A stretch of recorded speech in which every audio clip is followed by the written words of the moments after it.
Charles Marohn, known as Chuck, to his friends and colleagues, is the founder and the president of Strong Towns.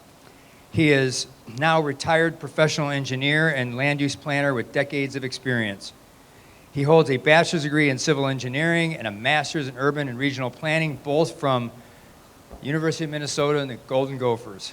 Marohn is the author of Strong Towns, at least he's in the Big Ten. A bottom-up revolution to rebuild American prosperity, and the Confessions of a Recovering Engineer, Transportation for Strong Town. He hosts the Strong Towns podcast and is a primary writer for Strong Towns web content. He has presented Strong Town concepts in hundreds of cities across towns of North America. It's okay. Planet Zen. They're called Planetizen, I think. Planet I don't Zen really know. named him one of the 10 most influential urbanists of all times. Many of you have already known Chuck's work. You'll agree with that. Please join me and first of all, before I do that, before I welcome, I just want to say, my council, where many of them are here right now, and before I really understood this, I'd heard of Strong Towns, but I started talking about this and the road dieting stuff, and I almost feel vindicated now that when I started reading his books, I thought, I'd like to say that he took it from me, but he's been doing this for decades. So please join me in welcoming Charles Marohn. Thank you.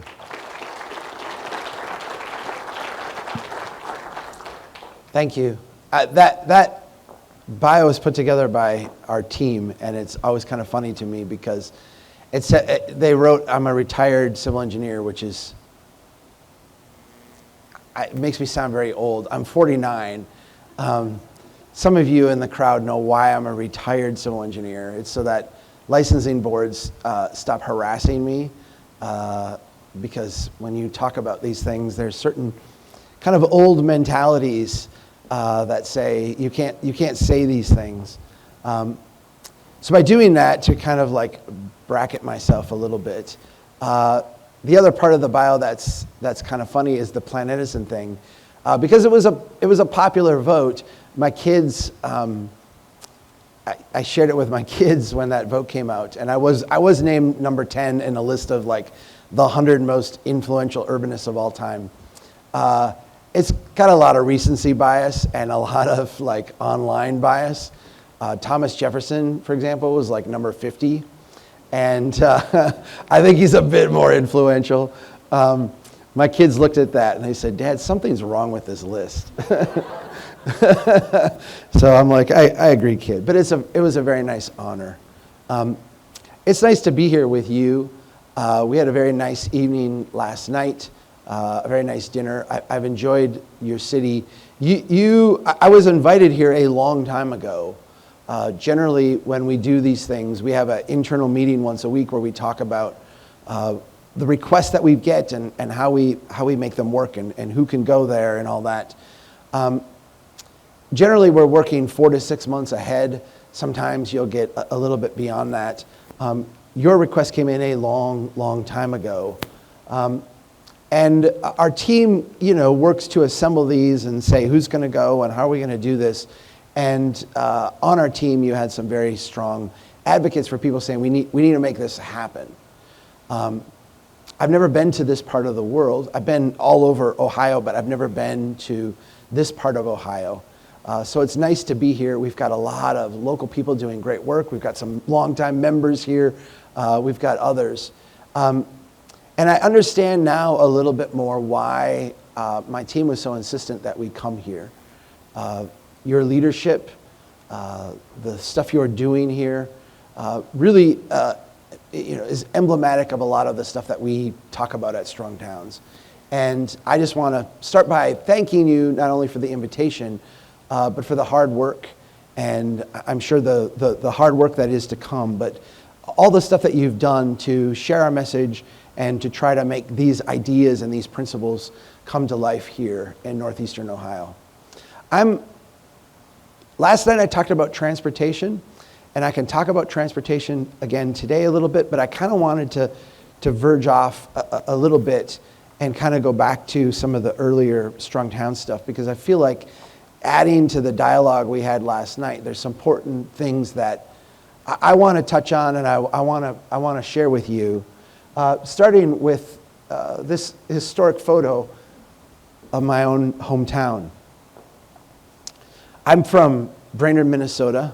Did it say that in my bio? I'm not sure. I think so. Either way, I live a couple hours north of Minneapolis, St. Paul, a small little town that back in 1871, when it was founded, would have been the middle of nowhere. This is the very first photo of my city, taken the year it was founded. A little set of pop-up shacks. The railroad had not even come in yet. It was just some people with some hopes and some dreams in the middle of the woods. I want to start with this, not only because your city started this exact same way. I mean, look at this photo. This is exactly what your city would have looked like at its initial founding. But every city in the entire world began at this scale. Every city that was built prior to the Great Depression started just like this. Some pop-up shacks, some hopes, and some dreams about the future. People took the materials that they had on hand. They built small, little, modest buildings. They hoped that things would be brighter in the future. Most places that were built like this failed. They went away. And the fact that they went away was not a bug or a problem. It was actually a feature of the system. Think of an organic process. Think of an evolutionary process. Evolution works not by genius, but it works by volume of iteration, right? We try many, many different things, and all these complexities kind of work themselves out in mysterious ways, and all of a sudden one of them becomes a success. Not one we could have predicted, not one we could have known in advance, but natural organic systems work in this way. And so most of these cities failed, but occasionally they worked out. And when they worked out, what you would see is this natural kind of organic process take place. The city would start to grow incrementally, incrementally up, incrementally out. It would start to thicken up and become more intense. You can think of a culture growing in a petri dish in a lab, right? You have a little spot in the middle, and over time it starts to grow in each dimension. What actually happens from a kind of financial standpoint is that more and more people move to the successful place, Maumee, Brainerd. When people do that, the land value, the actual value of the land goes up. More and more people are demanding it. The supply of it is finite, the center of town, and so the value goes up. When that value goes up, what is happening simultaneously to the buildings? These cheap little, hastily assembled buildings.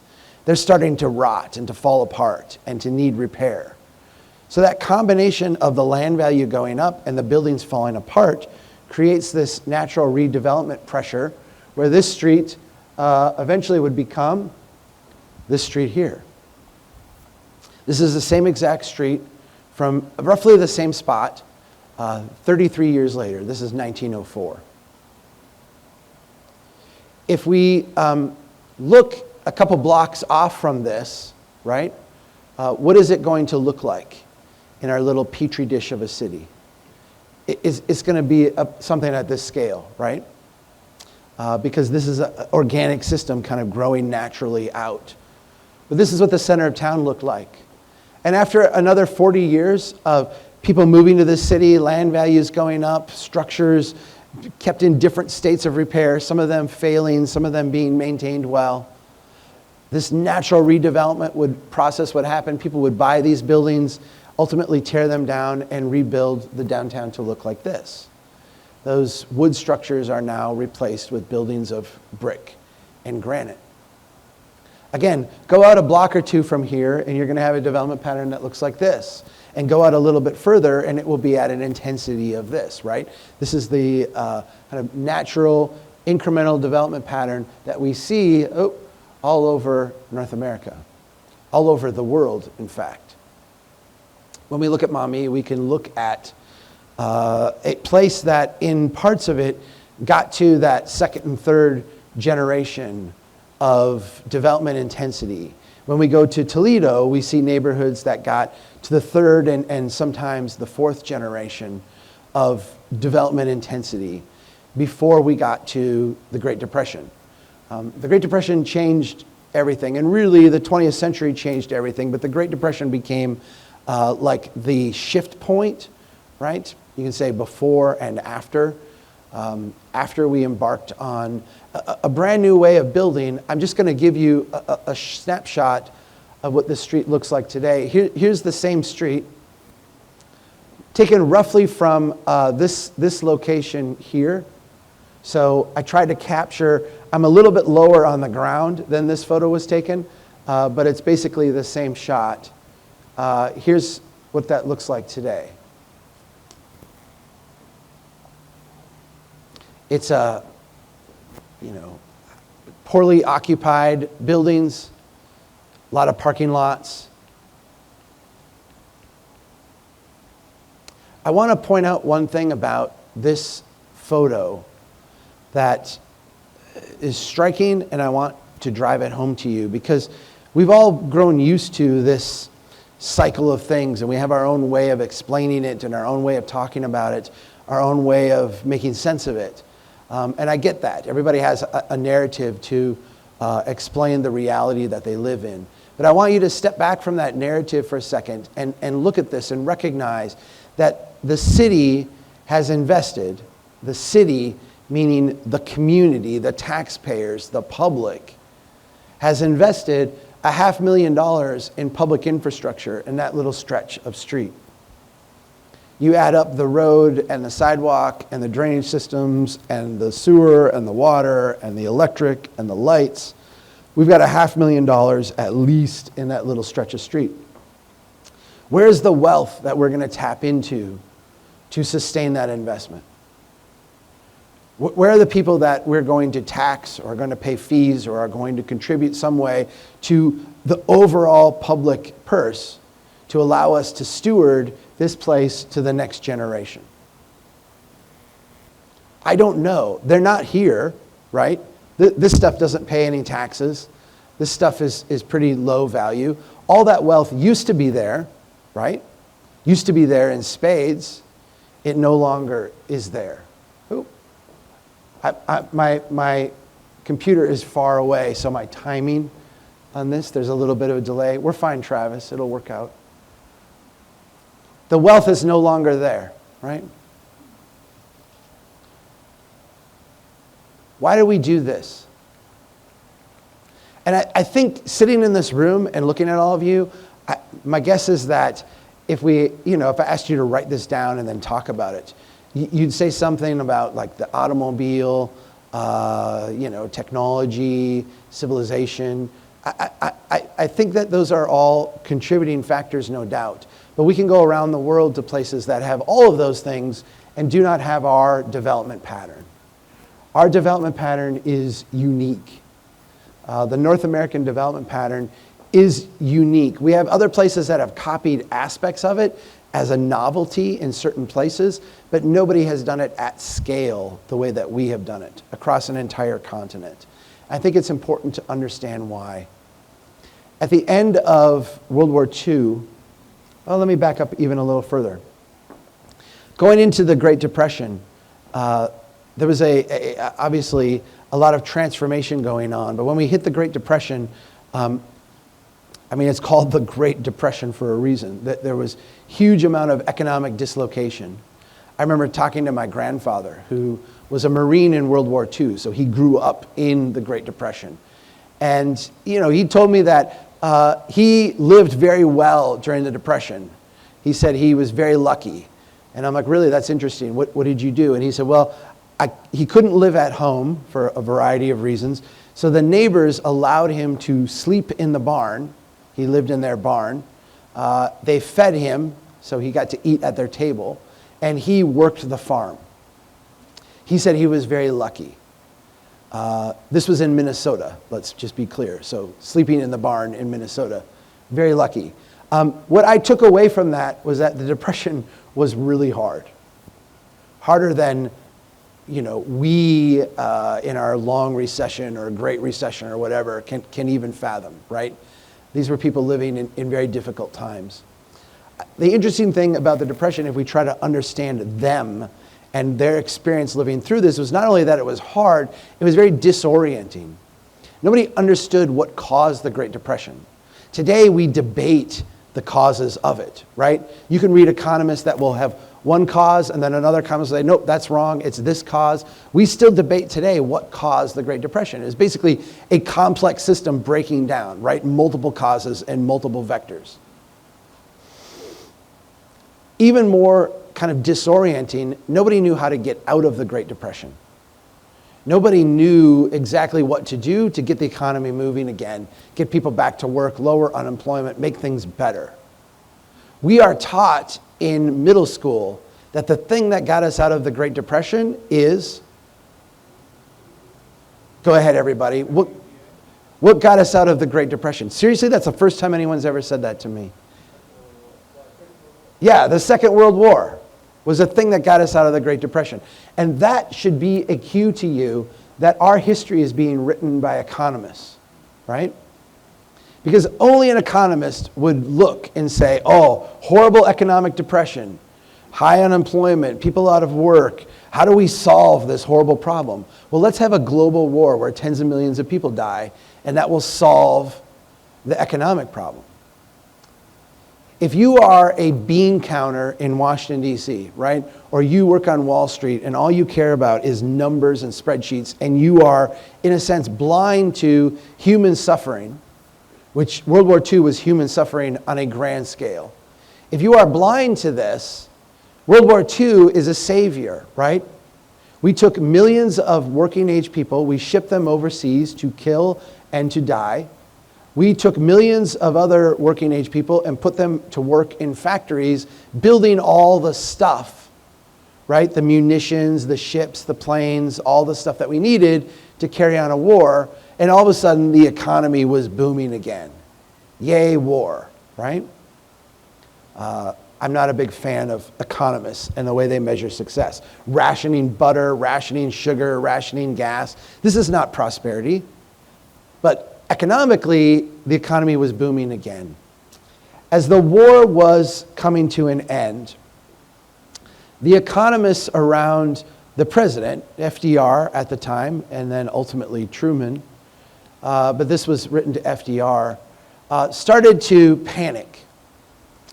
And this is a quote from Paul Samuelson, one of the U.S.'s premier economists and advisor to FDR. He wrote, were the war to end suddenly, there would be ushered in the greatest period of unemployment and industrial dislocation which any economy has ever faced. If the war ended, which normal humans want wars to end, right? If the war ended, all these troops would come home, all these industries would be shut down, and we would just go right back to 1935. There's nothing different about our economy today than there was a decade ago.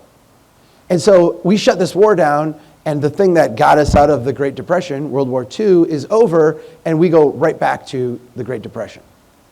That was what the economists at the time were afraid of. Is that what happened? Of course not, right? Of course not. What happened is we did something radically different, right?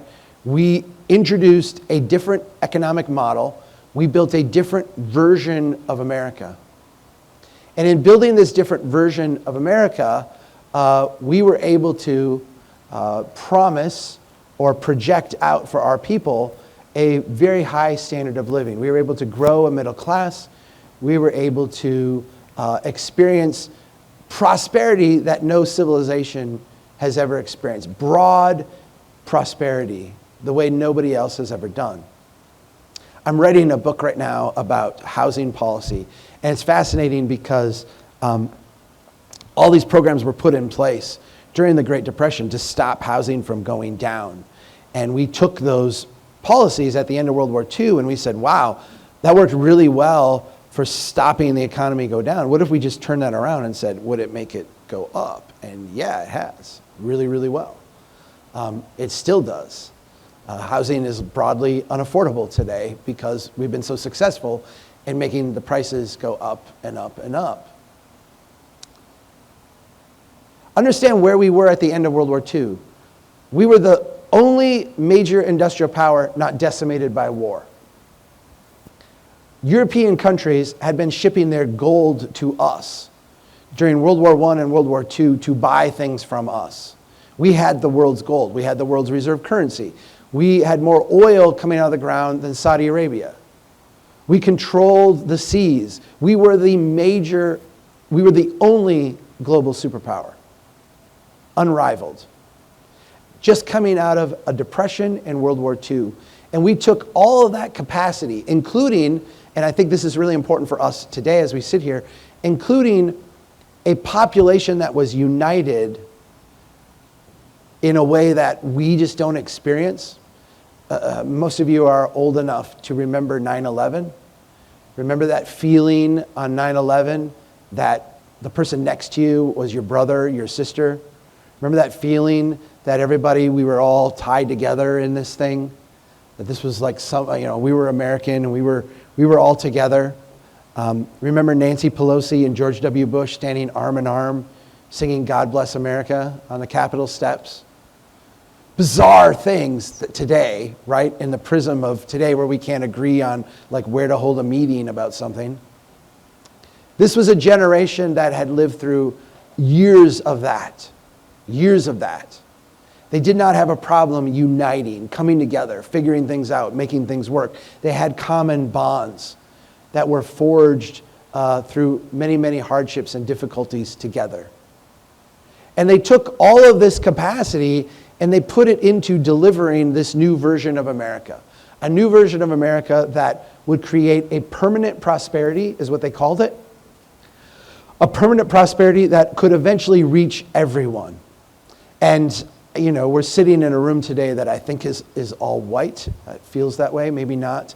My apologies if the lights are in my eyes. We've had a lot of introspection recently about race and the racial dimensions, particularly at the end of World War II. Those are urgent, necessary, needed introspections. As I go back and read the literature, they had a lot of those as well. The people, if we want to be the most generous to them, said this is a broad prosperity that will eventually reach everyone. We can be cynical of that today, looking back. But the idea was kind of a boundless optimism in what America could become.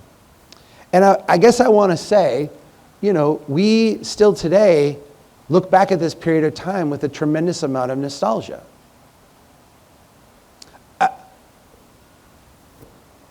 The 2016 presidential election was what? It was two 70-year-old candidates. 70-ish-year-old candidates, looking back at the best part of their lives, saying, we're going to recreate that again today. Whether that was a vision of Ozzie and Harriet families and blue-collar jobs, or whether that was a vision of an expansive federal government that could be very generous and do, expansive things. Those two candidates were both talking about the same period of time, the couple of decades immediately after World War II, when everything seemed easy and possible. I want to show you the effect that this has had, and I think you'll grasp this very quickly. I have a map of Fresno, California. I'm not going to show you Fresno, California because I think you are Fresno. I'm going to show you a map of Fresno because I have a really good map of Fresno. But I think you will see the story that I'm telling and how it relates to you and how it relates to me and our places. This is the boundaries of Fresno in 1897.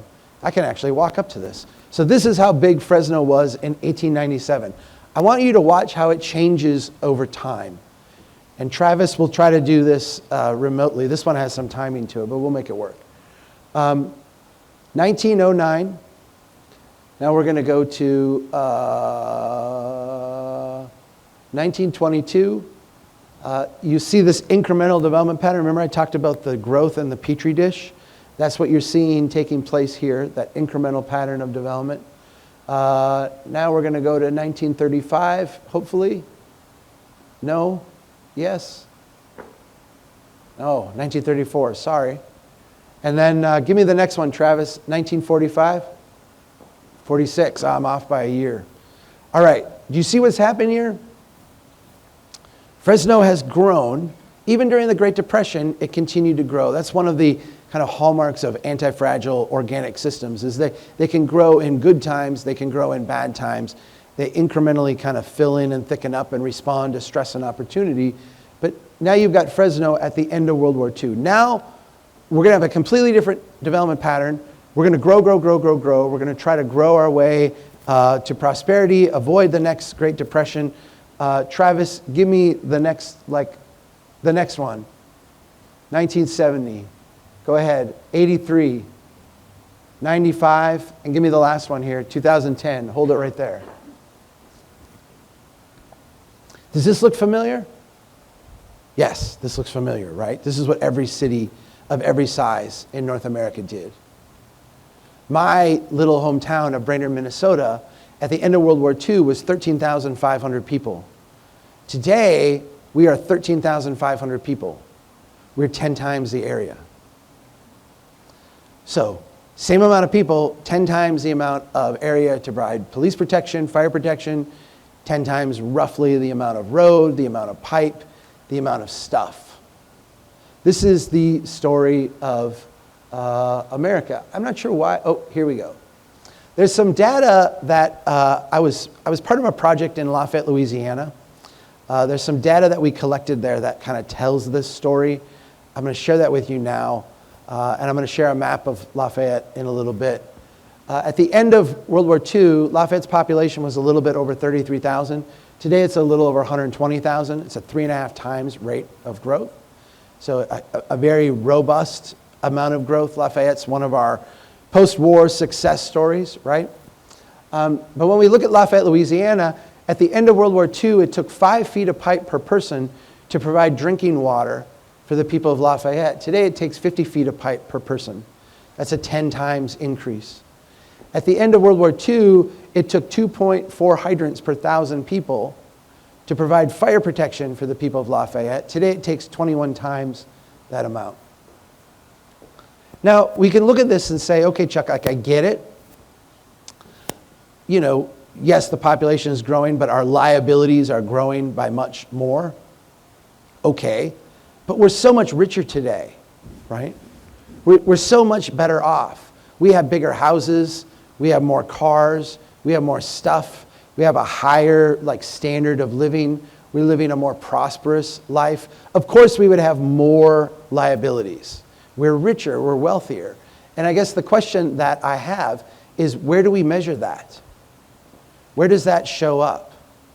Because when we look at a city like Lafayette, Louisiana, that has experienced high levels of growth, they've grown their population by 3.5 times, by growing their liabilities 10 times and 20 times. But their family income has only grown by 1.6 times. When we look at family wealth, actual net worth, what we see is that more families in Lafayette, Louisiana have a negative net worth today than did in the 1970s. And that is a trend that we see repeated all across North America. I want to show you what this looks like on the ground, because it is subtle, and it goes often against our instincts, especially our instincts for the technical people in the crowd. These are 2 identical lots in my hometown. You'll see that they're the same size, the same area. They have the same amount of public infrastructure investment. They have the same, in a sense, cost to the public for ongoing service and maintenance. If we look at these blocks, this area here was the outskirts of town in the 1920s. So as my city was growing incrementally, that culture in the Petri dish, the far edge of town in the 1920s would have been these 3 blocks. That block on the left looks like what was, these buildings were built in the 1920s. And all 3 of these blocks look like this. What does that look like? It looks like that 1871 pop-up shack block I showed you earlier, right? This is the 1920s version of that. So what you're looking at here is like the cheapest commercial building that someone was going to build in the 1920s.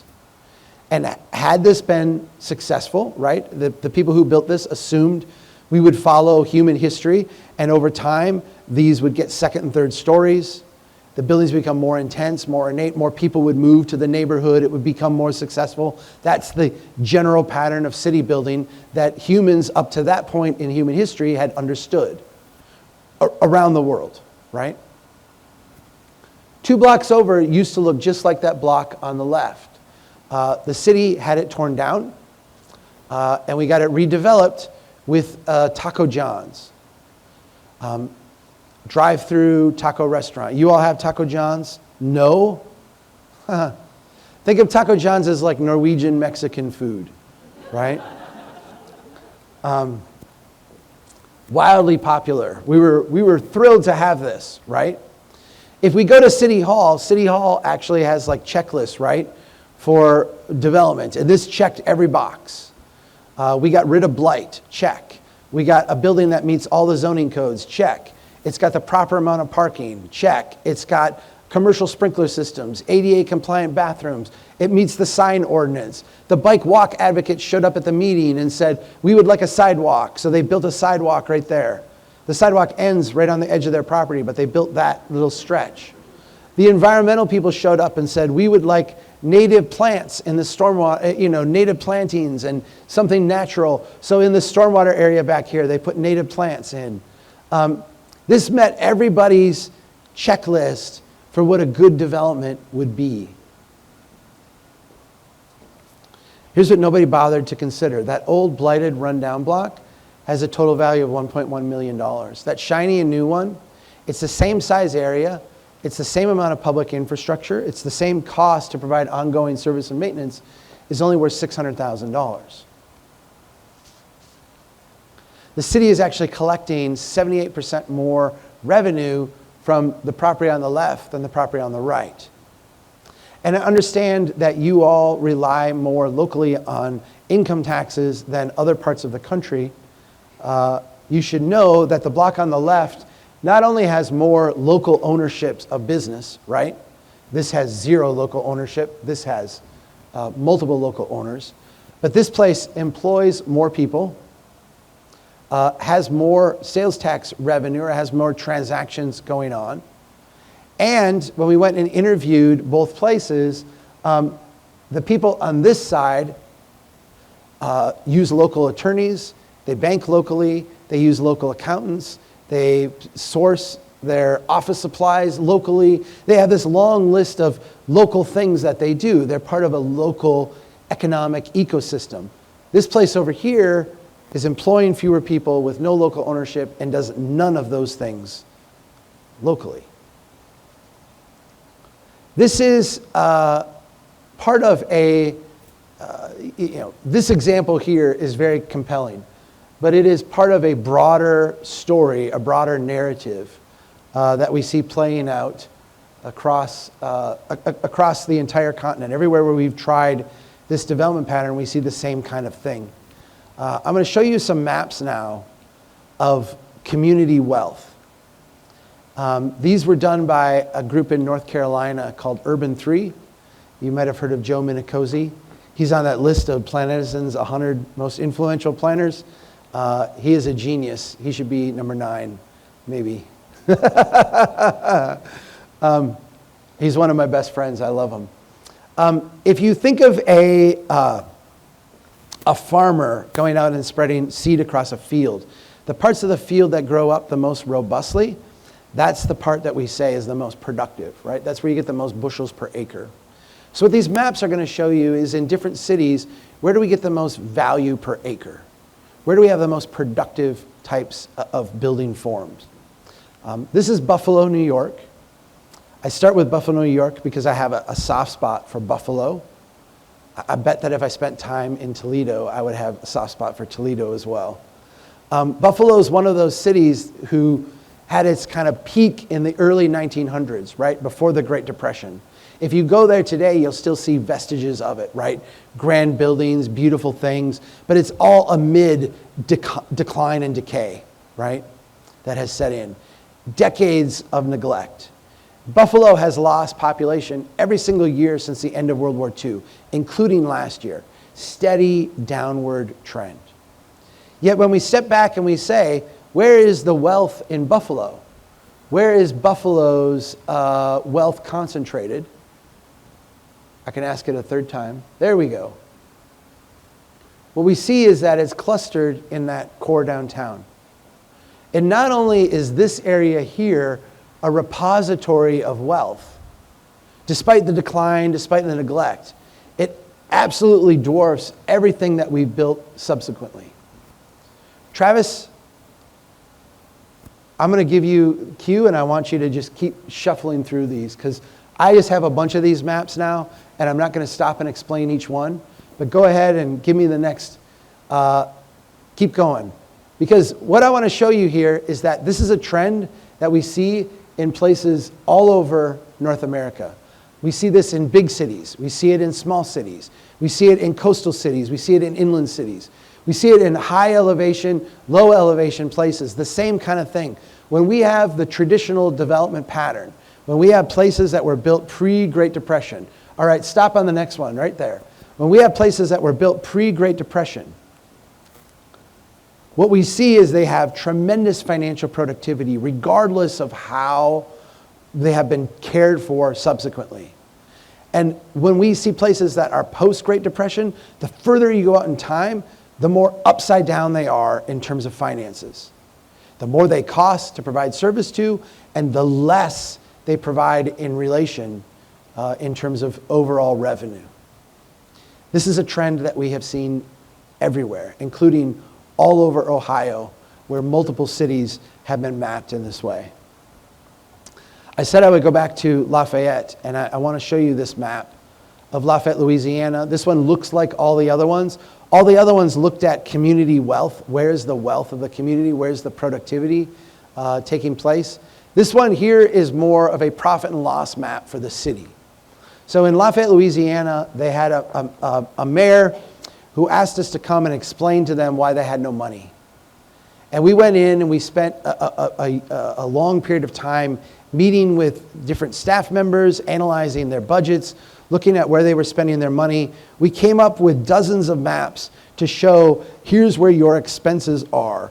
Here's where your road maintenance costs go. Here's where your water and sewer and drainage. Here's your parks. Here's your public buildings. We mapped all these out and made them, took them and put them into like an annual carrying cost of expense for the community. We then looked at every source of revenue the city had, all their sales tax, their property tax, their permit fees, and all the stuff that they were bringing in. And we mapped those up too. And at the end, we mashed those maps together to create this map here. Every place where you see a blue parcel is a property that is paying more in taxes and fees to the city every year than it requires in ongoing service and maintenance.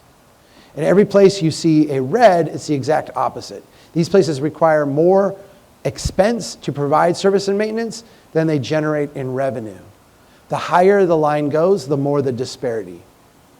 So Lafayette, Louisiana has a core downtown that is extremely profitable for the community.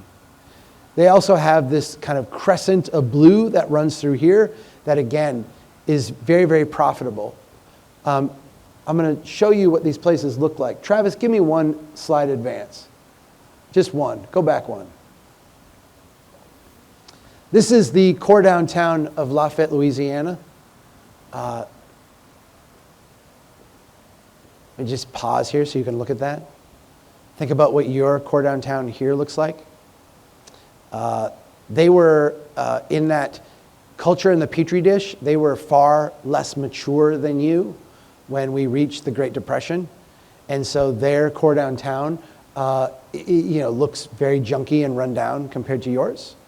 It's not as mature, so they don't have as high quality buildings and as high quality place. Yet, financially, doing fantastic, right? This is one of those neighborhoods in that crescent of blue. You'll see that from the eye test, this place looks really horrible, right? Looks very run down, neglected. It, in fact, is run down and neglected. Some of the poorest people in Lafayette, Louisiana live in this neighborhood. but they also, on a per acre basis, pay the highest level of taxation. They are, in a sense, subsidizing the rest of the community. This, again, is a ubiquitous pattern we see across North America. Our poor neighborhoods tend to subsidize our wealthy neighborhoods. Just so we're clear, too, when we did our analysis, we assumed that the city would go out and maintain that road, maintain those ditches, keep all the stuff working in this neighborhood to a high standard. That's obviously not being done. The effect of that would mean the profit margin in this neighborhood is even greater than what we show. One more click, Travis. We'll show you what all this red stuff is. It's the stuff that we've all gotten used to building, right? It's the gas stations, the drive-through franchise restaurants, the mall, the strip mall, the big box stores, the windy cul-de-sac-y streets, with the big sheetrock palaces in them, right? In Lafayette, Louisiana, the median family pays $1,500 a year in taxes to the city. The median family, half pay more, half pay less, but the median family pays $1,500 a year. In order for the city to meet all the obligations that it has, to fix all the pipe, to fix all the roads, to maintain sewer, water, provide police protection, fire protection, do everything that they said they do, the median taxes need to go from $1,500 a year to $9,200 a year. 1 out of every $5 a family makes needs to get sent to the city just for them to take care of what they've already built. This can't happen. This will never, ever happen. And so, as I write in my first book, a city like Lafayette, Louisiana, need only look to a place like Detroit to see what the future looks like. I've been fortunate enough to travel around the country and talk to places about their development pattern and their investment strategy, and I get a lot of questions about Detroit. And the fascinating thing about Detroit, I mean, you're close enough here where it's part of your conversation and you have insights. I would be interesting to know what you all think of Detroit. The thing that I found fascinating about Detroit in other people's eyes is that everybody has their own story of Detroit. If you are on the political right, you have a narrative about Detroit that makes perfectly coherent sense to you. If you are on the political left, you have a completely separate narrative of Detroit that makes coherent sense to you. Those two narratives intersect at one point. They overlap. I just put overlap and intersect together. Is that a thing? Oversect?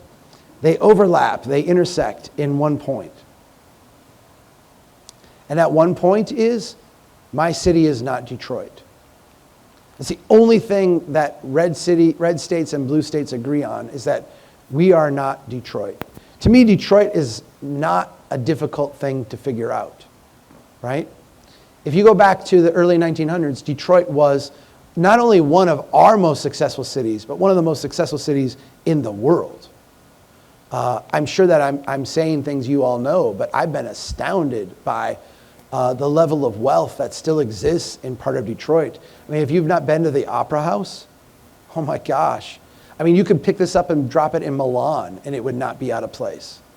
The amount of wealth generated by the city prior to the automobile was astounding, just astounding. In the early 1900s, as Detroit was on its way to becoming the Motor City, right? They were the first city to experiment with they were the first city to experiment with a lot of things, mass assembly, having your workers buy your product, financing, all this. But they were the first city to experiment from a land use standpoint in the North American development pattern. They were the first ones to have commuters live on the edge and drive in during the day. They were the first ones to run highways through the middle of their neighborhoods, tear down structures and to make that work. They were the first ones to convert large swaths of their core from buildings to parking in order to make that more convenient. They were the first place to really run utilities out to the edge in mass, to grow out horizontally very, very quickly. And the success that this generates, right? The immediate kind of economic success that this generates, that sugar high of cash flow that we get from these types of investments were obvious to everyone. So by the time we got to the end of World War II and we were going to kickstart this new version of America, and every Rotary Club, every Chamber of Commerce, every alderman were looking around going, what do we do? It was very obvious what we do. We copy the development pattern pioneered by our most successful city, that being Detroit. That's what everybody did. Everybody just copied Detroit. Detroit's not some like weird place, different from every place else. They're just early. They're just like 2-3 decades in front of everybody else. You take a very wealthy, successful place, you denude that wealth, spread it out over a huge area with tremendous public cost to it, and you get the insolvency of Detroit.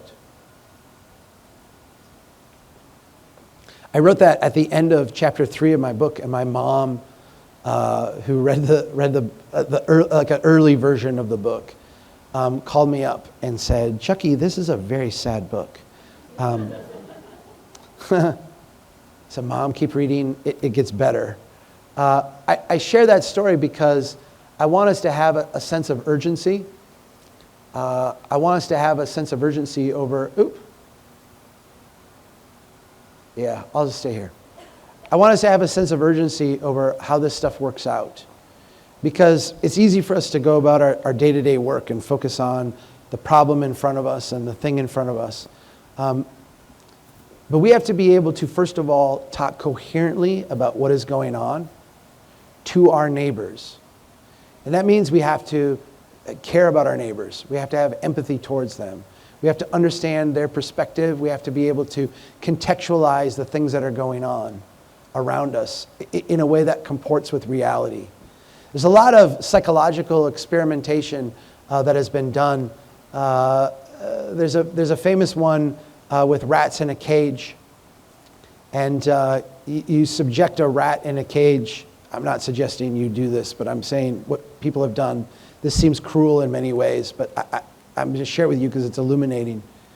You subject a rat in a cage to an electric shock. And you do this over and over again, and the rat will become, show signs of depression, of anxiety, of all the things that we would expect a human would do in such circumstance. You put a second rat in a cage with the first rat, and you subject them to an electric shock. And the thing they do is attack the other rat. Because they don't know the cause of it. You seek approximate cause. There's only one explanation. We have to be able to talk about this stuff because things are hard, and I think in many ways they're going to get harder, and we have to be able to talk about this stuff to the people around us in ways that project kindness, empathy, love. I'm an engineer. I'm up here talking to you about love.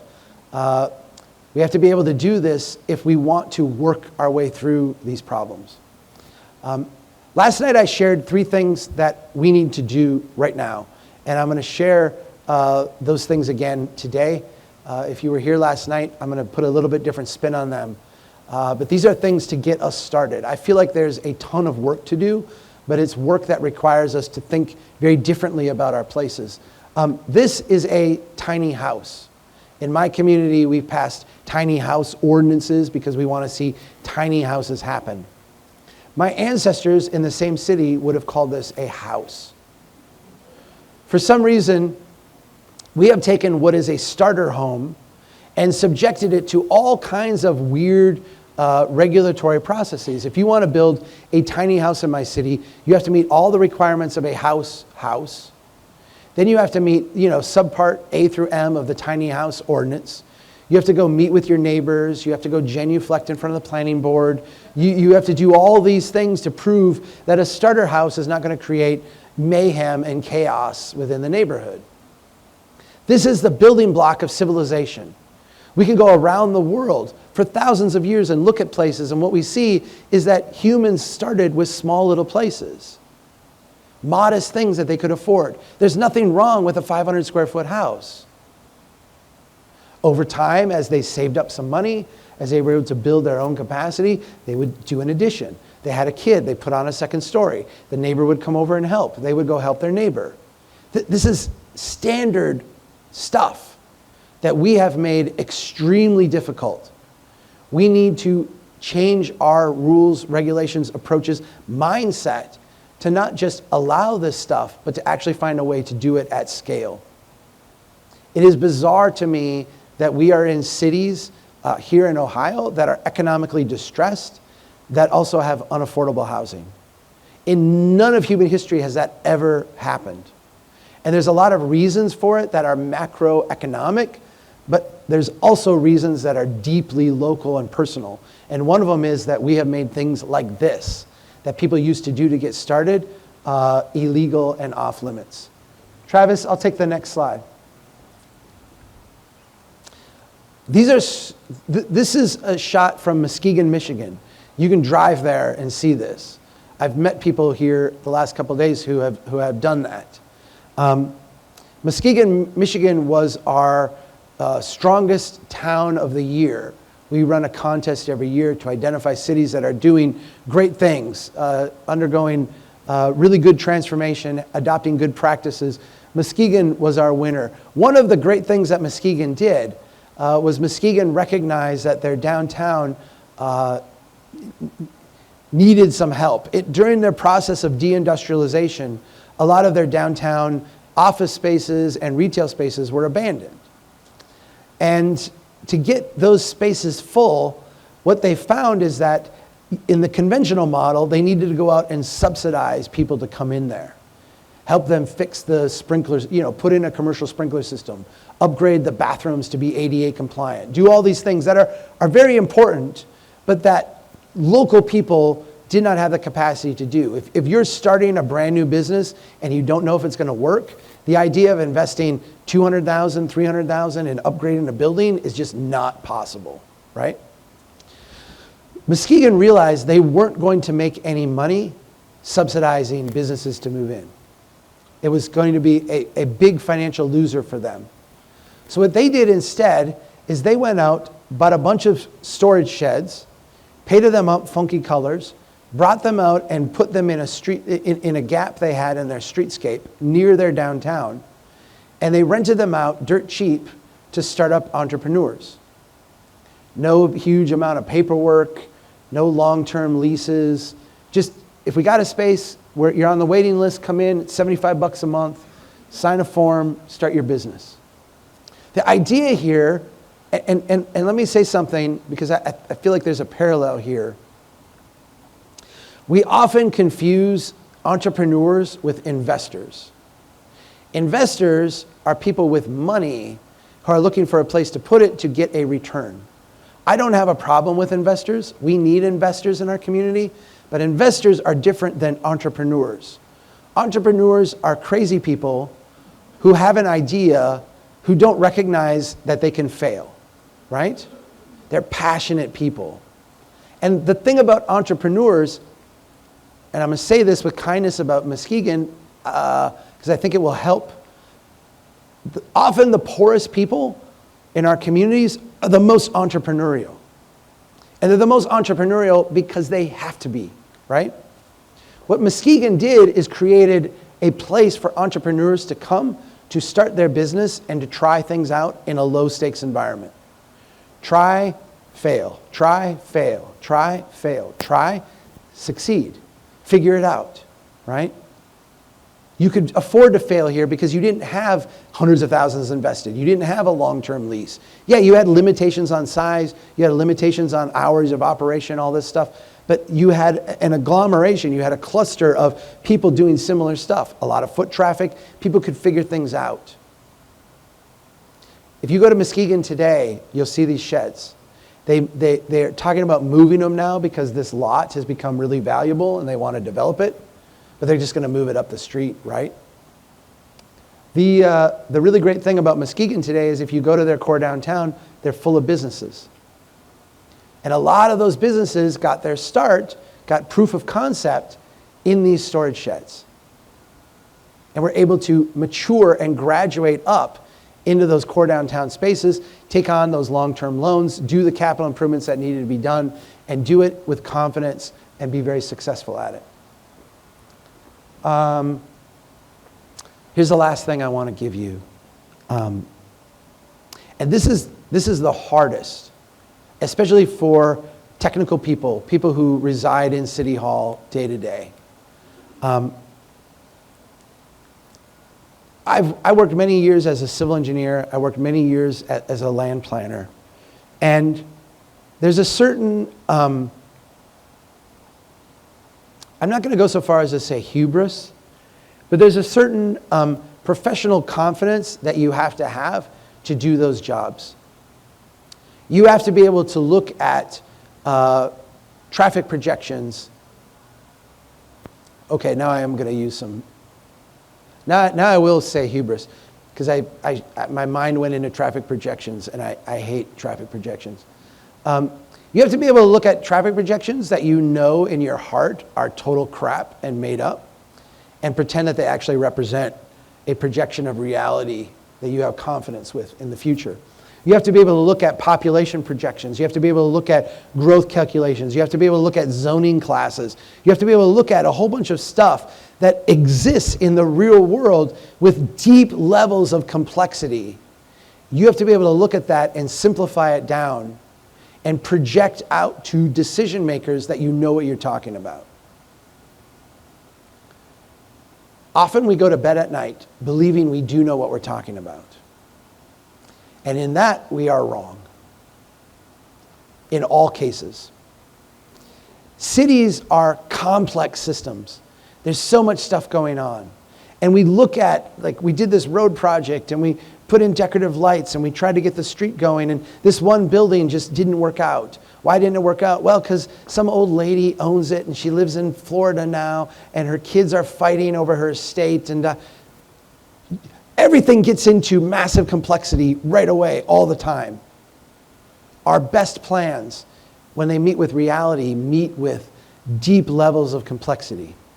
The greatest engineers that I've come to know, the greatest planners that I've come to know, don't pretend that this complexity doesn't exist. They don't make projections, they don't do projects, they don't do things kind of wishing that complexity wasn't there or pretending it wasn't there. They actually lean into it. They actually embrace it. They actually use it to make their city stronger and better.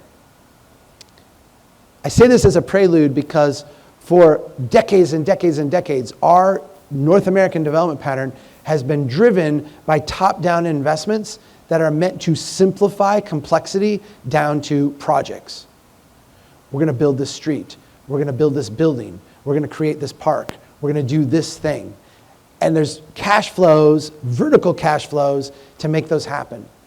If you go to a city hall today, what you will see is that city halls are generally oriented vertically. They are very sensitive to outside capital flow. What is the program from the federal government? What is the program from the state government?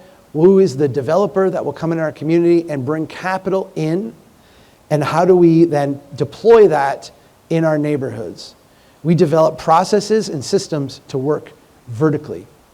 If we want to build a strong town, if we want to deal with the Lafayette issue, the Detroit issue that I have brought to you, if we want to build places that are more productive, we have to start the process internally of reorienting ourselves horizontally. And being less sensitive to external cash flows and more sensitive to how our system is not working for people who live here today. We have to respond systematically to how people use the city. I'm going to give you now, go ahead, Travis, and hit that twice. I'm going to give you now the Strong Towns approach to making public investments. And I've written a lot about this, and I find that if you are outside of government, people jump up and down, they take photos of this, they pass it around, they're like, yes, this is what we need to do. If you are within government, the eyes glaze over and you're like, I have no idea what you're talking about. So I'm gonna do this in a different way, and I'm gonna say this in a way that will be a little bit extra provocative. even though I think this is like a radical, radical, radical set of ideals. If we have a capital improvements budget today and we analyze that, all the money we're spending on capital improvements, when we bring in our budget, we will say this amount is going to things we would call maintenance, strictly maintenance. This is the part we're doing maintenance with upgrades and expansions. This is the part that is pure system expansion. And if we're honest with ourselves and we don't segregate this off into different funds, like, this is their general budget, but this is like a dedicated budget that's funded by assessment, so put that aside and we won't count that. We spend an enormous amount of money every year on system expansion. We spend an enormous amount of money every year on things that would be upgrades that are system expansion.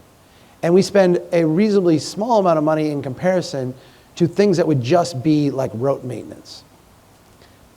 In a strong town's perspective, add up all of our capital spending, and 90 to 95% of it should be maintenance. And it should be maintenance beginning in the most productive parts of the city. Often we spend our maintenance money on, the places where people complain the most. That's why when I showed you those pictures of Lafayette, the windy streets are in nice shape and the poor Shotgun Shack neighborhood is in bad shape. It's because the people in the Shotgun Shack neighborhood are not very well connected, so they don't show up and complain or have their complaints heard, so their places get neglected on maintenance. The places where the more affluent people live do not get neglected on maintenance. That is a bizarre juxtaposition because the Shotgun Shack neighborhood is actually, from the city's perspective, profitable. If we make that place successful, it funds other places. If we keep the affluent neighborhood going, it actually robs the wealth from everybody, makes us poorer. It's like a diet of good fibrous food versus a diet of sugar, right? Like one saps our energy, one builds it, but we invest the opposite way. We need to be spending 90 to 95% of our budget on basic maintenance in high productivity neighborhoods, starting with high productivity neighborhoods. Your core downtown, the surrounding neighborhoods. These places are paying the freight and should never want for basic maintenance. The rest of our budget, 5% to 10%, should be spent doing projects like this. And let me walk you through what a good project looks like. We have 4 steps to developing it and delivering it. Step number 1, go out and humbly observe where people in the community struggle. This is such a simple thing and such a hard thing. People have asked me, like, how do you do that? Like, I don't get it. How do you do it? And I say, just go out with a chair and sit on the street and watch. Go out and walk with people and have them describe what their experience is. Go and walk behind somebody and just experience what it's like to walk in their shoes, to literally like cross the street when they cross the street. Make yourself sensitive to the way you feel about things around you. You'll start to note things like where there's big gaps in the streetscape, you feel less secure. When you have to cross big areas, people will run instead of walk normal.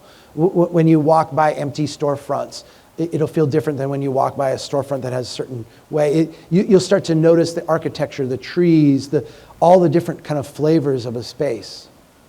If you make yourself sensitive to it.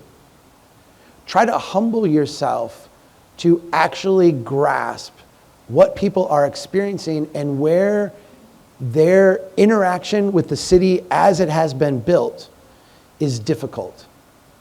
Step number 2 then, ask the question, what is the next smallest thing we can do right now to address that struggle? Let me break that down a little bit. The next smallest thing is not what is the thing that we can get a federal grant for or the state has money for. What is the thing that's in our capital improvement plan for the next 4 years from now? It is the thing that we can do this very instant with the materials we have on hand. What can we do with duct tape and paint and straw bales and cones and a shovel to make this a little bit easier right now for this person? It means going out. It means also not thinking of it as a solution. Often in government, we're asked to deliver solutions. Remember that idea of permanent prosperity? We're asked to deliver something that will like endure forever in a great state. And the reality is that cities are messy and complex. So we should never think of things as a solution. We should think of them as a modest step of getting better. And the reason you want to take modest steps of getting better is because it's almost certain that whatever you're going to do next in the next step is going to be wrong. But because you're doing it quickly and at very low cost, you are going to learn from the feedback of humans whether it's right or not. Take the next smallest step. Don't try to fix it forever. So step 3 then is to do that thing. Just go do it.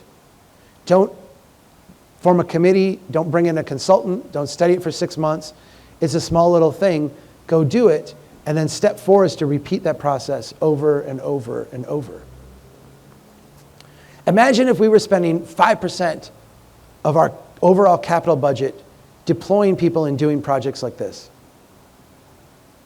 And we were hyper-focused on the experience that people have within the community living here and making that better every day, incrementally. The places that have done this have seen utter transformations take place. In fact, I'm gonna end with one. Travis, give me the next slide, because this is our contrasting slide. I like to say in this one, when I'm speaking to a general audience, we can continue on this path. And I don't mean to throw Lawton, Oklahoma under the bus, but I will. Lawton, Oklahoma had some leadership that went to a city. The city had done a streetscape project. They had decorative lights and a nice new streetscape. Lawton, Oklahoma leadership came back and said, you know what we need to do to be successful? We need a great streetscape with nice lights. And they went and they got a Tiger grant from the federal government. They borrowed a bunch of money and they put in the streetscape. And nothing happened. Because they didn't start where the community was. They misunderstood the cause and effect. This is a block in Memphis, Tennessee. Go ahead, Travis. Broad Avenue. Broad Avenue was a little streetcar stop. Back in the 1950s, the streetcar got ripped out. Highway went through the middle of the neighborhood. These 2 blocks here have just died.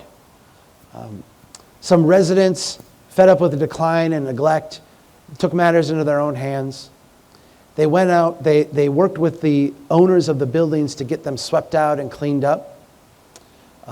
They went out and painted a mural. They put in crosswalks and bike lanes.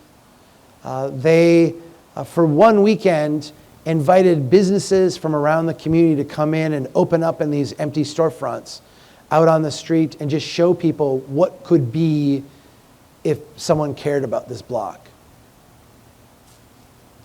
They didn't go get permission. They didn't go get Department of Health inspections. This is Memphis. It's kind of a hot mess. They kind of figured that, by the time anyone shows up to shut us down, we're going to be done anyway. So let's just go do this. I wasn't there for this project, but I was invited out there 6 months later. 6 months later, every one of these storefronts was full.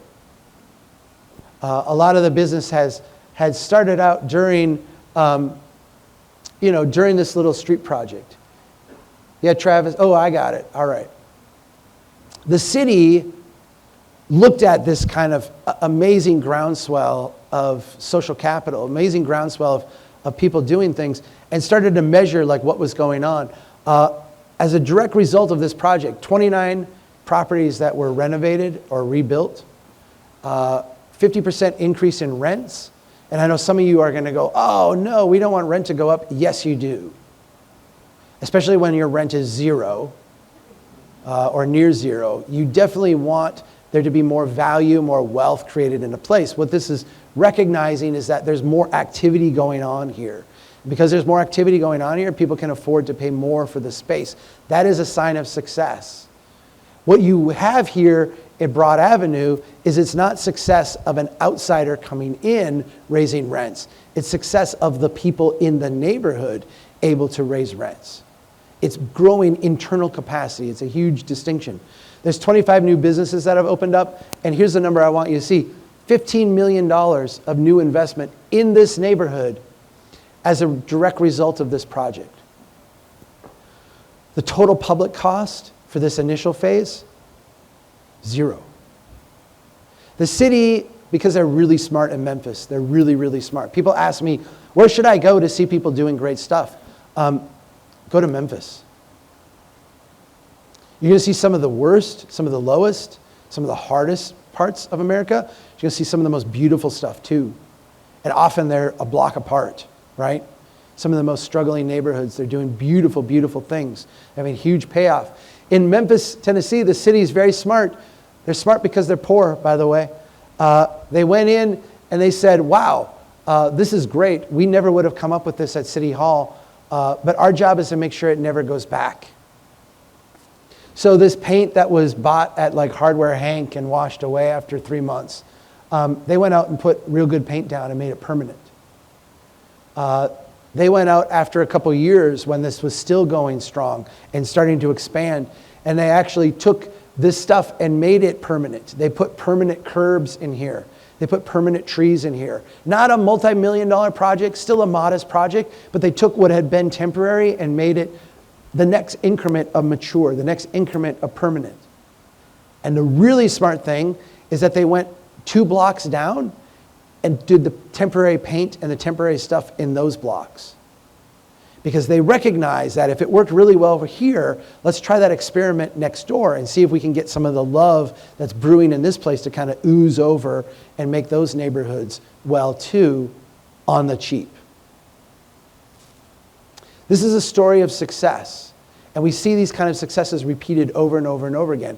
But it happens not when cities go in with a huge, big project, not when they are sensitive from the top down, but when they are very humble, when they work horizontally, when they go out and try to meet the needs of people, the urgent struggles that people have, and make them a little bit better. This is the essence of a Strong Towns approach. We can make investments in our community that will have a very high financial return with very, very low risk, and also improve people's lives in the process.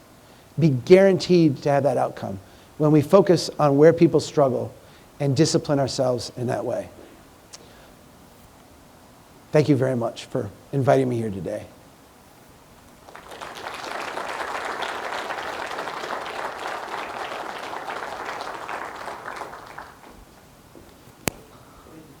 Thank you. Okay.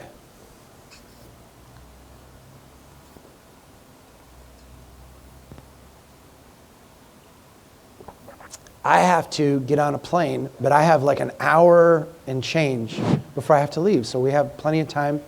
I know some of you probably have to get going, and if you do, you won't offend me. But I'm going to sit here because I can actually see people. Well, thank you, Chuck. And I do want him, if he could, before we ask questions, before we go on to questions with Kristen going around handing that microphone, is to have Chuck, because we've got more technical people in this audience, just to take 10 minutes, not that you even have to have your slides for this, to talk about transportation and the things you did last night about safety and how drivers drive and whether that they'll drive as fast as they need to feel safe doing so. So a big part of that post-war expansion that we talked about today was centered around deploying capital by building automobile infrastructure. There's a book called The Great Roads that I highly recommend to you. It goes through the entire system of how early hobbyists, enthusiasts, because the early automobile was a bunch of like crazy people racing on ox trails, right? Like, I mean, this was you had to be mechanic, race car driver, and like all these things simultaneously. So it was like a feat of endurance to go 10 miles in a car, and people would race that way, and it was like good fun, right? The book goes through the evolution from that through to, states dabbling with building roadways, to then the federal government getting involved with the Interstate Act and everything that happened kind of subsequently.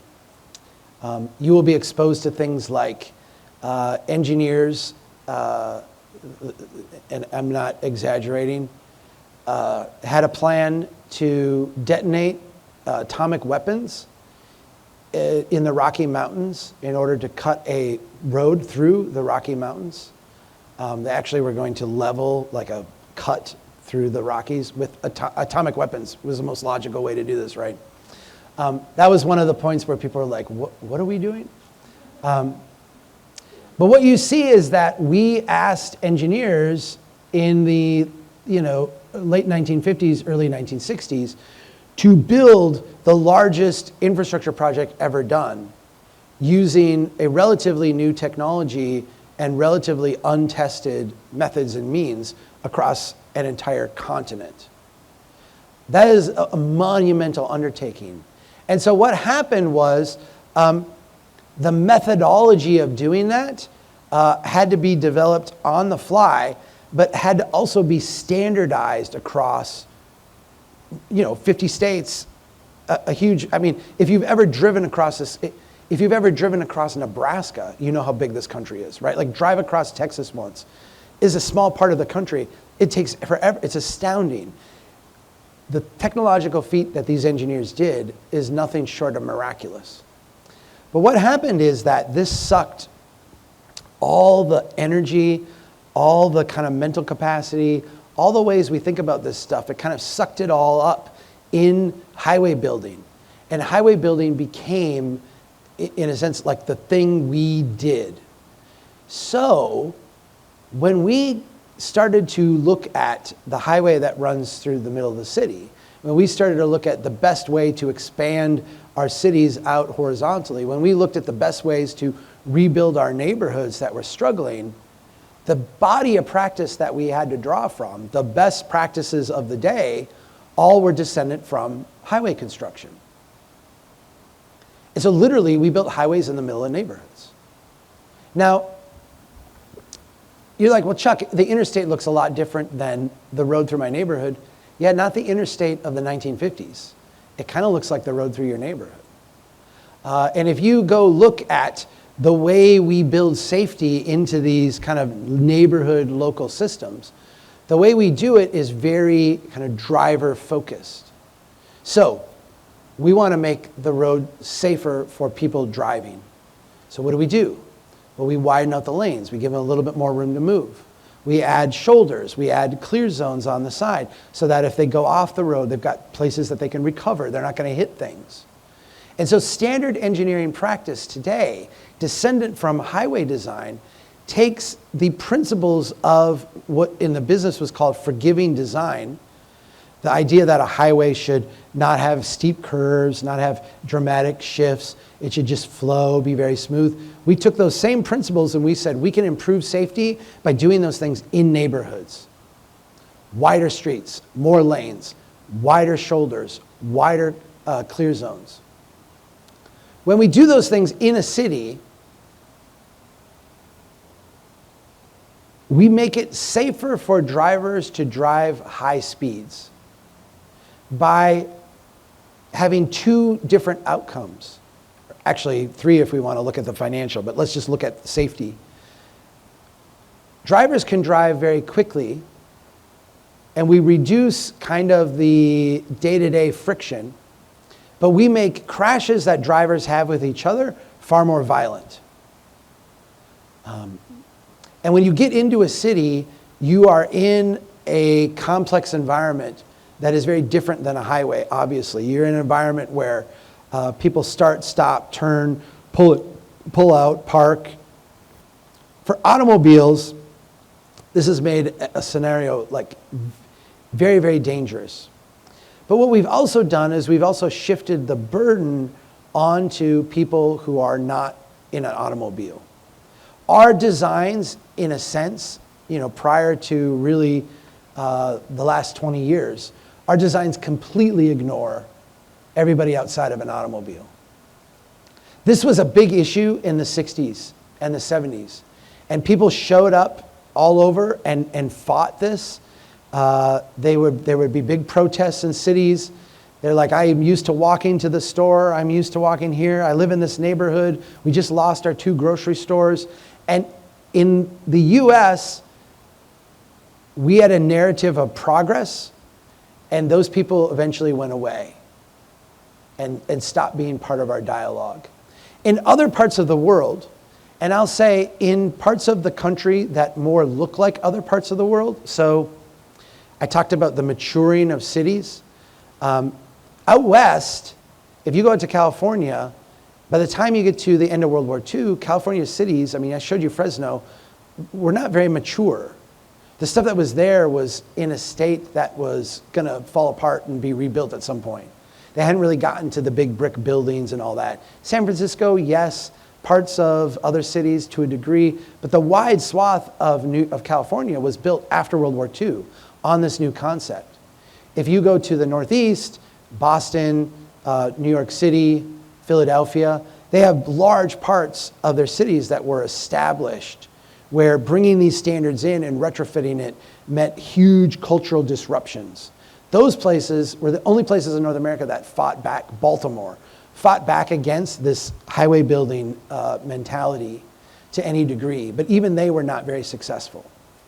European countries were very successful, but you can imagine hundreds of years of maturing, as opposed to what we had. We talk a lot in the transportation business about the Netherlands. The Dutch had a rebellion in the 60s and 70s the way we did over highway building, and went in a completely different direction. Their power structure was different. The number of people who lived in maturing areas that were going to be destroyed was far greater than the people who were going to benefit from the overall destruction. But in this country, we didn't do that. We went the other way. And we kept building and building and building in this method.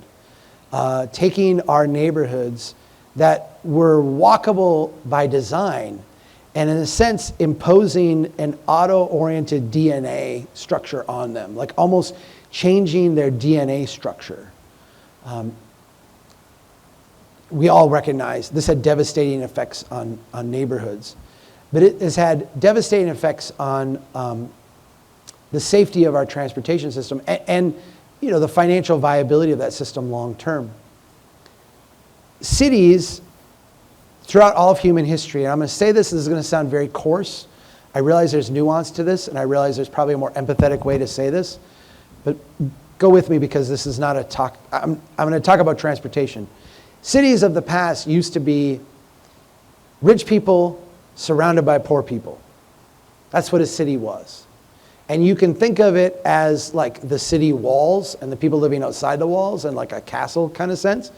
But cities have always been wealthy people surrounded by poor people. If you go to France today or London today or New York City today, you still see that, right? That's the pattern. In North America, we spent an inordinate amount of money after World War II inverting that. And we made cities into poor people surrounded by wealthy people. What we have seen over the last 2 decades, and we have a lot of narratives to go along with it, triumph of the city, oh, people love cities, millennials, aren't they cute, all this stuff. What we have seen is that as the energy for doing that has broken down, we've started to see a natural inversion. And cities are starting to, again, be occupied by wealthy people, and poor people are getting shunned out to the outskirts and the edge again. As that has happened, we have seen dramatic increases in pedestrian deaths. We've seen a stubborn lack of the overall death curve on roadways going down.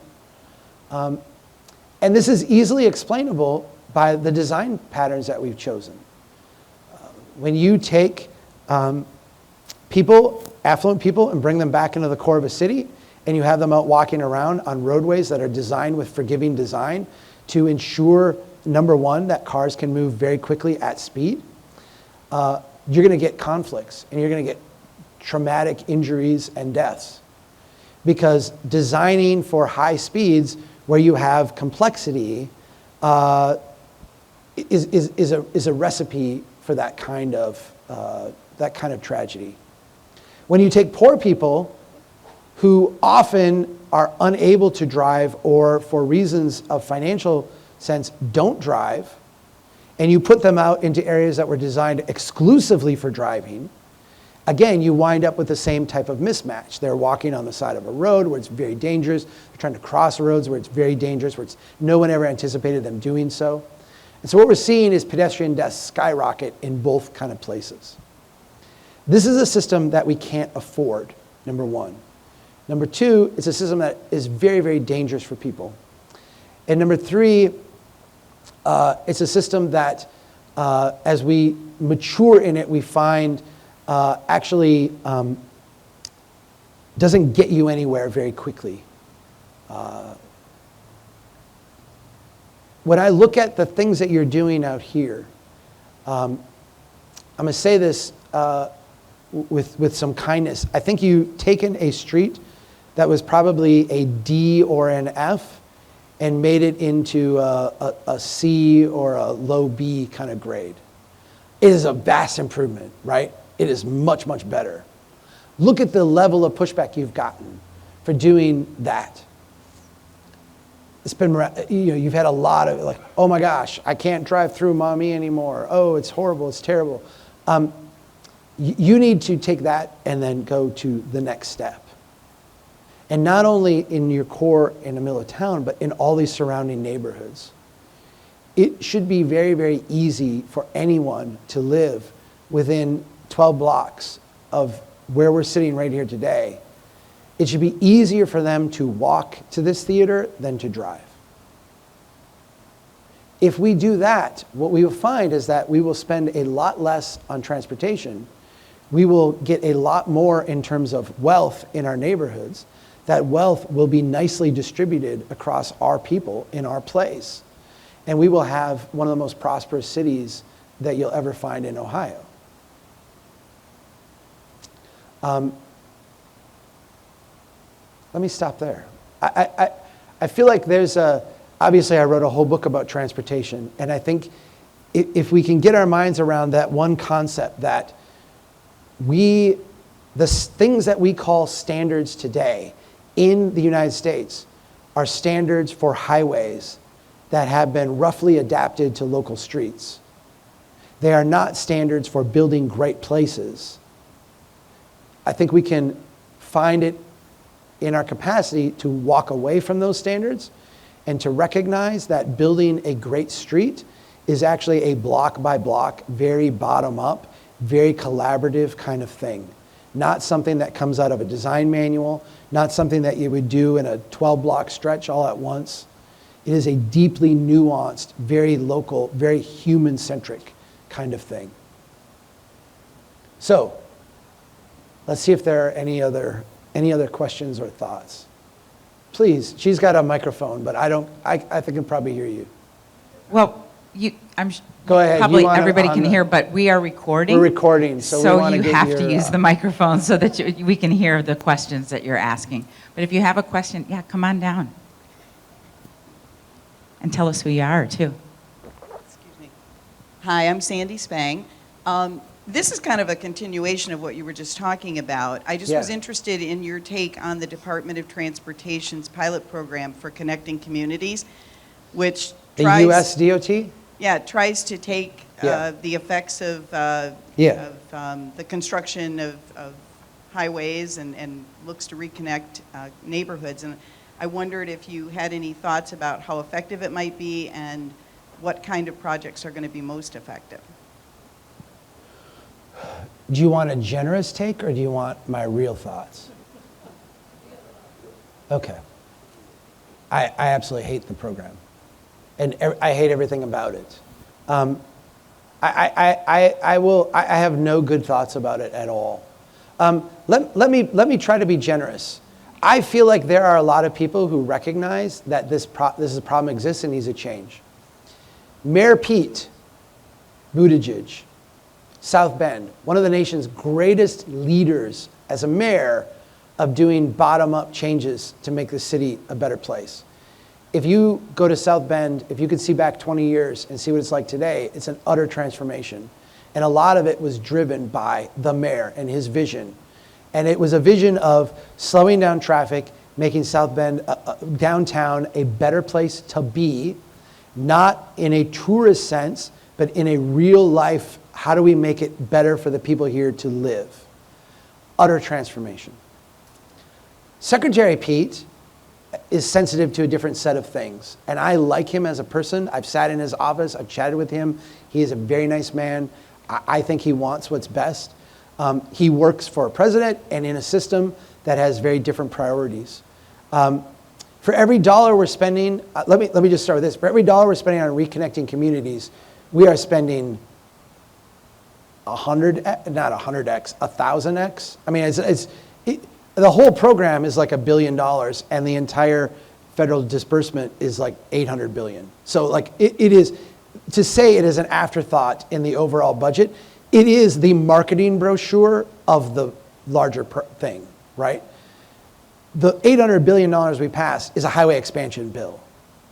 That is what the bulk of that money is going to, is to expand highways. And the projects that we're doing today are the most obscene projects.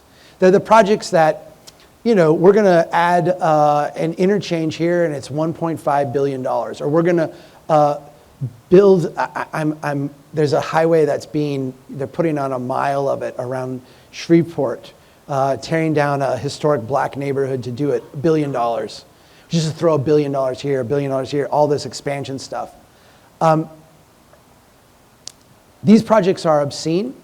They are ones that have been put on the shelf for years because they are bad projects, right? We've done all the good projects. Like we from a nation standpoint, like we long ago did all the low-hanging fruit, right? Like we did all the everything now is just a tiny little massive investment for a tiny little fix, right? When we look at the Reconnecting Communities program then, the idea is we're going to take $1 billion out of an $800 billion allocation, and we're going to spend it on a marketing brochure for the larger project. But let's say we're going to look at it as, we're going to spend it trying to fix the damage that has been done by 70 years of federal appropriations building highways through the middle of cities. You start to look at the projects that are getting money for this, and they make me sick. We did a profile of one in Oregon. McGilchrist Avenue got some of this reconnecting money. It is a road widening project in an industrial park. I don't know how you look at it and give it this money out of this program, but that's what they're doing. We are wired to build stuff. And in a sense, our economy, Bill Clinton was the last president that shrunk the budget, the debt, the national debt at all. And it was not him, it was fortuitous circumstances. I'm going to tell you the history, but I'm not going to ascribe it to any politician, because you could literally invert the politicians and the same thing would happen. In the George W. Bush administration, our US debt doubled. In the Barack Obama administration, it doubled again. Anyone who knows exponential growth knows what doubling means, right? Like it's, in the 4 years of Trump, it doubled again, and we are projected in the 4 years of Biden to double again. You all heard the adage, just pay me a penny on day one and then double it every day, and the king's like, oh yes, I'll do that, and then you have all the wealth in the whole kingdom. That's the trajectory we're on. To keep up with that, we have this economy that says we need to build, grow, build more. And the way we know how to build more today, because we don't have a different operating system, is to build more highways so we get another housing subdivision, another Walmart, another McDonald's, on and on and on. That's our national economic development strategy. So when we put money into reconnecting communities without addressing that underlying strategy, even that tiny little pittance amount winds up getting redirected back into that strategy. There was a Senator, Mike Lee from Utah, Republican, firebrand. I personally find him to be a thoughtful person, but I know a lot of people don't like him. I also have, representatives and people who are Democrats that I really admire and like and have found easy to work with. Mike Lee came up with a plan a few years ago that said, we should reduce the federal gas tax down to 2 cents a gallon. That's all that's needed to maintain the federal interstate system. We should use that money just to maintain the interstate system and close down the US Department of Transportation because it's serving no function. I agree with that. And I actually think that if we did that and the state of Ohio then said, okay, we're going to increase the gas tax by 17 cents a gallon to offset what we're not getting from the federal government, because then your gas tax would be even because the federal would be reduced and the state would be increased, you would have an immense amount of money in a rather dysfunctional DOT, yes, but one that is closer to what you're doing, and I think ultimately more responsive to your doing and would get you better outcomes. That was my rant. I don't think, I'm not like a government starve the beast. I think government needs to be a lot bigger than it is now, but local government needs to be a lot bigger. I feel like the top-down system is sensitive to the wrong things. That gets me in a lot of trouble in places, so we'll see. Good morning, how are you doing? My name is Erica White. Hello, Erica. Good morning. I have a really quick question, I noticed that you chose places like Memphis and places in Louisiana and I would just like to ask, because when you talked about the bottom up and you spoke a lot about what the communities were doing, did you also notice that when you had people slow down and really pay attention to their communities, that you noticed that some of the things that we see with the blight and some of the violence and people not being interested in their schools and that, did you see that improve because people slowed down and paid attention and now they cared about the communities that they were just driving past? Because I can even say that while growing up in this area, that slowing down and saying, oh, I forgot that was in Maumee, because I'm so used to now just zoop, zoop, zoop. And when you really slow down, did you notice that people start to care more about the communities that they live in? Yes, thank you. It's a beautiful observation, and I'll give you two things. One is a personal, I think, shame that I have had. When my wife and I got married, we worked in 2 different places, and we built a house halfway in between. And recognized, I was an engineer working for an engineering firm, building this new version of America, very proud of what I was doing in my hometown. My book is called Confessions of a Recovering Engineer, because I spent a decade doing this kind of work before kind of wrestling with some of the things that got me to where I'm at today.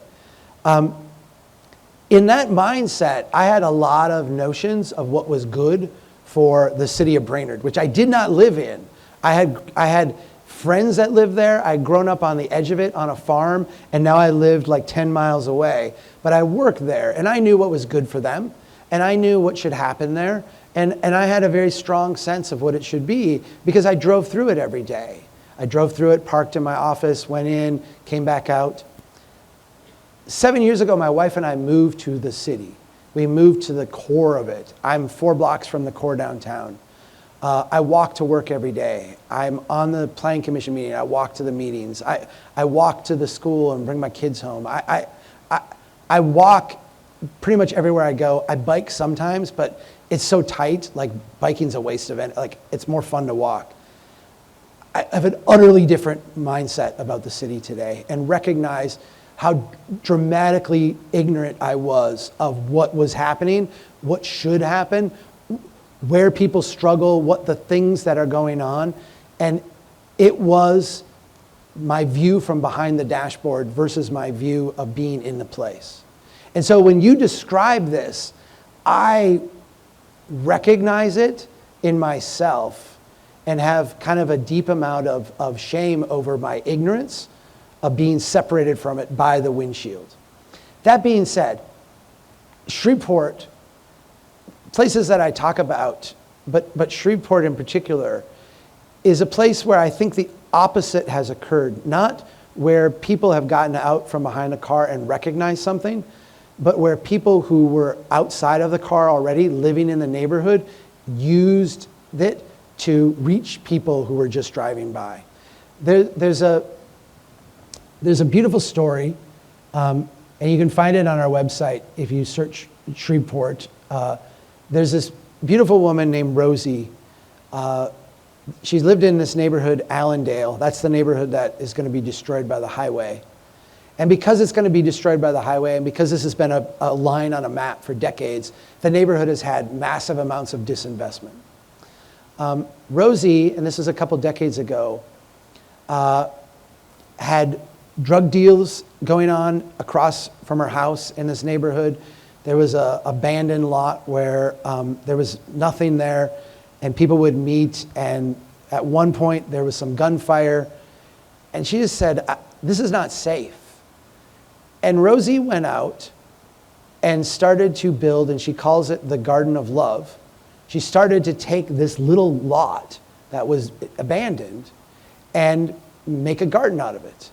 A little bit of vegetables, but mostly flowers, vines. This is Shreveport. So I live in Minnesota where you get like 6 weeks to grow things in the summer. She gets a much, richer palate. So she started to plant stuff. And then the people doing the drug deals would show up and threaten her, harass her. And her statement that she's passed on to me, and she said this in other ways, is, I told them, it's not worth, go ahead and shoot me. Go ahead and it's not worth living here if we can't have beautiful things. I think we've all heard stories like this, but Rosie's story gets to a culmination where these people are sitting on the porch with her, talking, having lemonade. She has the neighborhood now out helping in this park. The neighborhood itself has coalesced and come together to oppose this highway. I got involved because they called me and said, here's what's going on. And I said, that can't possibly be happening. We don't build highways through poor black neighborhoods anymore. Oh yeah, we do. Come and see. And I went down and met them. They've started to pull people in because they were grounded. They built a thing called the Friendship House, where they bring people from around the neighborhood and they meet all the time, not just about the highway, but about how do we help each other. They've created a grocery store in the neighborhood. This is a food desert. And it has all, to interact with this neighborhood, everybody who does is first invited not only to exit their automobile, but to come into the Friendship House and sit with them for an extended period of time. And I find that to be the most powerful and the most beautiful part of the whole thing. So I feel like as an engineer who grew professionally with standards and approaches and systems, and here's what we do, and I know what's best, interacting in Shreveport has been the most humbling thing, because it has shown me like an entire world of wealth and investment and love that is measured differently than the one outside of that place. And it's the world that I would want to, it's a world that I would like to live in. It's a world I think almost all of us would like to live in. Who's got the microphone? I do. And I feel like... We have one more question. Oh, only one more. Okay, I'm sorry. Because I think some people want maybe you to sign some of the books and stuff. Yeah, I would be happy to sign You've got a books. flight to catch, so. I do. Who? Right here. I apologize for answering too long. Hello, my name is Bob LaBelle. I'm from Sylvania, Ohio, which is kind of like Maumee, nearby. Yeah. Growing. Our mayor's here. He's done a lot to help us. Where's the mayor? Oh, wonderful. Sal. Thank you for coming today. And his daughter, who's a council member, and other council members from Sylvania, Thank so you. you have a good attendance of a nearby similar city. I've traveled on business quite a bit over my life, and I started going to Portland, Oregon Mm-hmm. in the early 80s. Mm-hmm. And I saw their growth boundary rules. Yeah. And although they've tinkered with it probably 36 times, and for those who don't know it, they drew a circle around the city, and they said, this is Portland. And the founder of Hollywood Video tried to build a mansion on the other side of the boundary and was shut down because it was the wrong side of the boundary. And even though Portland's added probably 5,000 acres over the time period, they did take the inner portion and demanded that if this piece of land was vacant, figure out how to use it before you keep sprawling. Right. Can this model be attached to the rest of this country? Can we put a circle around our communities and force those who live there to figure out how to reuse before they keep spreading and spreading and spreading? I appreciate the question. Portland is the urban planner Disneyland, right? Like downtown Portland is. I went to graduate school to get a master's in urban regional planning, and I think my graduating class was like 16 people, and I'll bet 8 of them were going to Portland, and like 4 of them are going to Washington, D.C. That's what planners do. I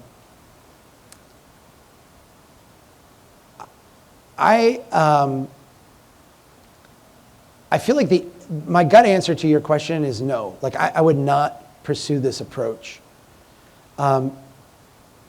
I think we could talk a lot about Portland, the good, the bad, what's worked, what hasn't.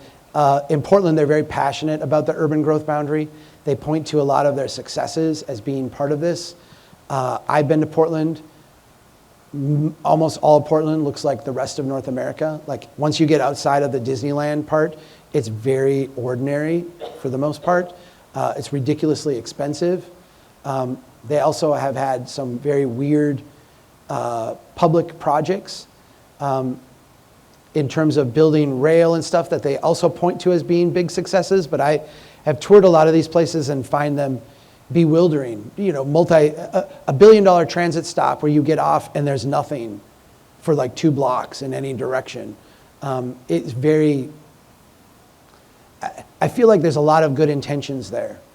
Let me tell you why I think Portland is a bad model for the rest of the country. First, they have spent a ton of their political capital sustaining some semblance of an urban growth boundary. Like you said, they've added like 5,000 acres. They've continued to expand out. They lose some of those fights now and again, but they've spent. It's like their totem, right? Like it's like the thing that this is what Portland is. And I feel like it has been a drain on their capital, their social capital that could have been spent in other places here. Like if we look here, we should not spend our social capital doing that. And the reason I say that is because I think there is an easier way for us to stop the outward expansion. We have built, pick a city, Maumee, Toledo, I don't know the name of your city. Sylvania. Okay. Sylvania. I've never been. I couldn't point to it on a map, but I'm going to say something about it that I know is true. We have built more roads than we have the wealth to maintain. We have put more pipe in the ground than we will ever be able to sustain financially with the wealth we have created.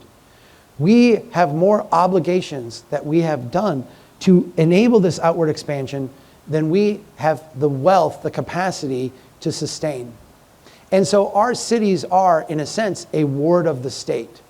If we want to keep our essential infrastructure running, we depend on help from the state government and the federal government to do that, our basic infrastructure. How's your state government doing? Are they reliable partners? Are they going to be there when you need them? How about when everybody needs them? The federal government said by the end of this week, if we don't have a debt deal, we're going to default on our debt, for crying out loud. I mean, this is not a reliable partner, right? We cannot financially responsibly continue to expand outward. Every city should have a policy that says no new pipe, no new road, no new nothing. If you want to build up there, fine. I'm not going to fight you, but you're not going to get city police protection. You're not going to get city fire protection. You're not going to get sewer and water. You're not going to get, because we can't even maintain it for the people that are here today. let alone add you at a loss out on the edge. We're just not going to do it. There's a little city called Fate, Texas. It's a third-ring suburb of Dallas. So Dallas, fast-growing metroplex. Third-ring suburb, fast-growing place. They've made this exact statement. We will add you, but we will only add you to our system if you have certain things in place, a 40-to-1 private investment to public investment ratio. So for every dollar of new infrastructure we put in, you're going to put $40 of private investment in, because that's the amount of tax it's going to take to sustain this over time. That gives us a buffer because we have to have between $20 and $40 to do it. We're going to start on the high end and move down. We have to have ordinances that allow places to redevelop and continue to mature over time. So if you're going to come in, you're going to agree to that. No NIMBY showing up saying you can't put in an ADU or a duplex or any of that junk. So to me, it's a very simple thing to say the math doesn't support this anymore. We're not going to do it because we can't afford it. If we can't do that, then we should at least say we'll do it, but only if it doesn't raise taxes on everybody else in our city, because everybody else in our city is already struggling because we have too much liability and not enough wealth. If we couldn't do those two things, you can't do an urban growth boundary, which is like infinitely harder than those two kind of much simpler steps. I find that there's a certain group in our communities that will respond to finance. And there's a certain group in our community that's motivated by other things. We like parks. We're worried about people. We want equitable development. We want small business growth, whatever it is. When we focus on this part, these people think you're not talking about them. And the reality is that I've been to so many meetings where it's like, we need to save this tree. Yeah, but we need growth. We need to stop gentrification. Yeah, but we need growth. The growth story always wins. If you focus on the finances and you hyper-focus on the finances, what you find is that doing the finances right overlaps with everything you want to do over here.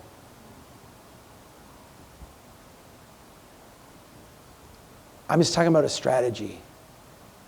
An urban growth boundary, to me, every place that I've seen try to go down this route gets bogged down in all kinds of internal squabbling over a totem that they'll give up on when pushed, which is what Portland has done. Make it about your finances. We're going broke. We're not going to do bad investments for our city. And all of a sudden, you'll find that all the other things that you care like deeply and passionately about line up underneath that really, really well. Because cities are complex places, humans of the past had to figure this stuff out because they had to make places work. They had to make places work where they didn't have a state and federal government coming in to bail them out. They didn't have endless amounts of capital they could borrow. They didn't have developers with 0% interest rates coming in to do crazy, crazy projects. They actually had to work with limited resources. And because they did, they built great cities. We can do that again very easily. And we're far wealthier than they were. So, hope that helped. Thank you, everybody. I do have to leave probably in like half an hour, but they set up a table for me in the back, and if you want to chat a little bit more, or if you have a book that you want me to sign, I'm happy to do that for you. As we say at the end of all of our podcasts, keep doing what you can to build a strong town. I know you all work very, very hard, and I thank you for that work. It's very meaningful. It is not your job to complete, but it's your job to make it better and pass it on to the next generation better than what you found it. So thank you so much.